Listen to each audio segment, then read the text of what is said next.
Am I the a-hole for ending a 10-year friendship due to being psychoanalyzed with ChatGPT? It started in June when my friend invited me to Cyprus last minute as a replacement for his ex-girlfriend. Otherwise, he would have had to cancel the trip. I hesitated but agreed, on the condition that he would come with me to Glastonbury, which he accepted. Fast forward 2 weeks, and we arrive in Cyprus. What I had hoped would be a relaxing break from work quickly turned into a series of grief-fueled side quests, like club hopping so he could meet new people. I had no issue with that until he started pushing my boundaries, persistently urging me to try laughing gas, nitrous oxide, and dragging me to the dance floor to Pitbull's music. I couldn't do it. Given the context of this trip, the itinerary was tailored to his ex-girlfriend. My presence could only serve as a placeholder, yet all it did was remind him of her absence. And honestly, I can't blame him. Their relationship had ended just 2 weeks before, and he had zero time or space to properly process it. I was upfront about my frustrations, both with his behavior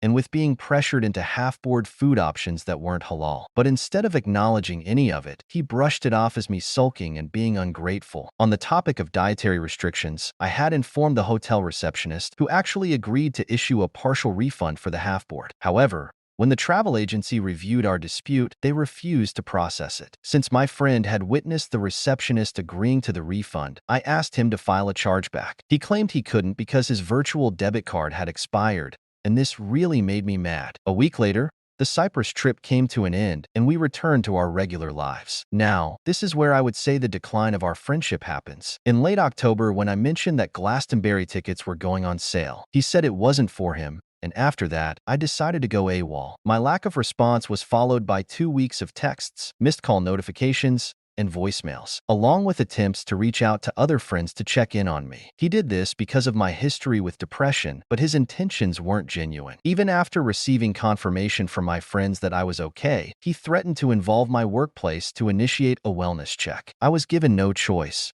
but to respond. I expressed my grievances about him backing out of Glastonbury, so close to the tickets being on sale, and he explained that he hadn't enjoyed my company during the Cyprus trip and dreaded the idea of spending 5 days with me at the festival. He also claimed that I had only come to Cyprus out of pity rather than to enjoy being in his company. I acknowledged and understood his perspective, but it's important to note that the trip was originally planned by him and his ex. It wasn't a destination we chose together, and it was arranged pretty last minute. Throughout the trip, his ex remained a recurring topic of conversation. I brought this point up in response, and to his credit, he understood where I was coming from. At that moment, he was just mad that I was withholding communication for 2 weeks. The texting back and forth became exhausting, and I felt there was no real resolution to be found, as I still wouldn't be able to go to Glastonbury. It was an emotionally intense moment, and in the heat of it, I sent a voice note saying I no longer wanted to be friends. In response to my voice note, he distilled our conversation into ChatGPT, setting criteria and ranking for emotionality, victim mindset, rationality, and conflict handling. My reaction was intense, and someone with Asperger's syndrome, autism. I haven't received personalized support since I was a kid, so for him to engage in this pseudo-psychoanalysis was hurtful to say the least. We hopped on a phone call where, admittedly, I greeted him in a confrontational manner. I composed myself shortly after he said he wouldn't engage with me on this call if I continue raising my voice. The call consisted of him being dismissive over the Glastonbury agreement and gaslighting me into believing the ChatGPT thing was a productive step into understanding each other better, only for him to show where he adopted the criteria of conflict handling,